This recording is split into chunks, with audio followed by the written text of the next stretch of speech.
نحمده ونصلي على رسوله الكريم اما بعد۔ نبی کریم صلی اللہ تعالیٰ علیہ وسلم نے ارشاد فرمایا کہ جبرائیل علیہ السلام میرے پاس آئے اور مجھے پڑوسیوں کے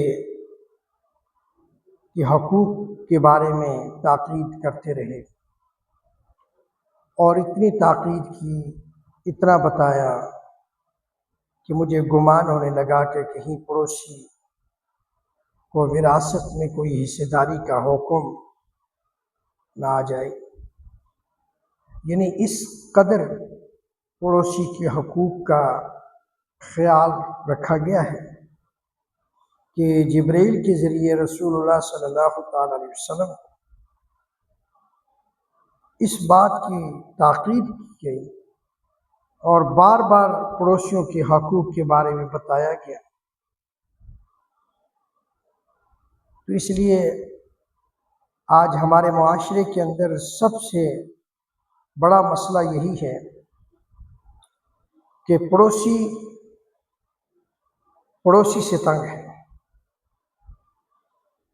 ایک پڑوسی دوسرے اپنے پڑوسی سے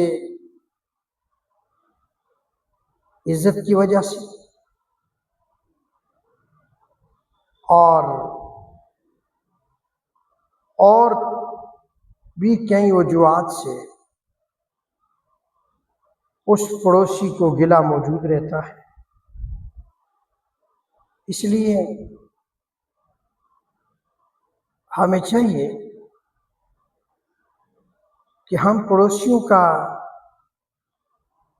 لحاظ رکھیں، اور پڑوسی تین قسم کے ہیں۔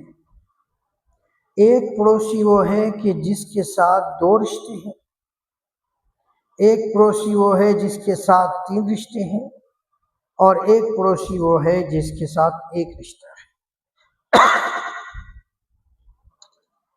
تین رشتوں والا پڑوسی جو آپ کے پڑوس میں بھی ہے، آپ کا رشتہ دار بھی ہے اور مسلمان بھی ہے، اس کا پہلا حق ہے۔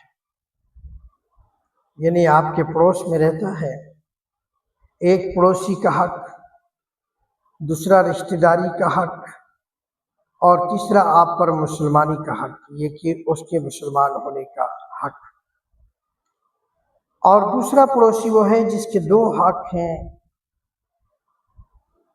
آپ کے پڑوس میں رہتا ہے، مسلمان ہونے کا حق اور پڑوسی ہونے کا حق، یعنی کہ وہ مسلمان بھی ہے،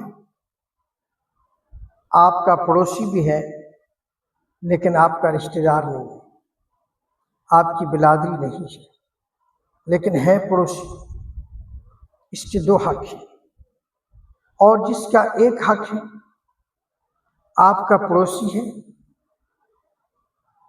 لیکن مسلمان نہیں ہے، غیر مذہب ہے، دوسرے مذہب سے تعلق رکھتا ہے، اس کا ایک حق ہے۔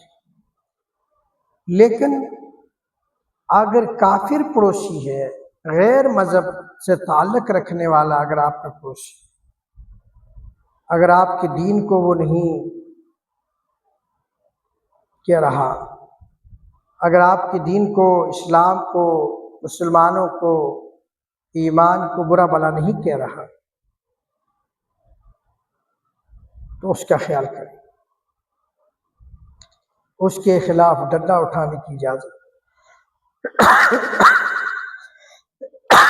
نہیں ہے، بلکہ اس پڑوسی کا لحاظ رکھنا۔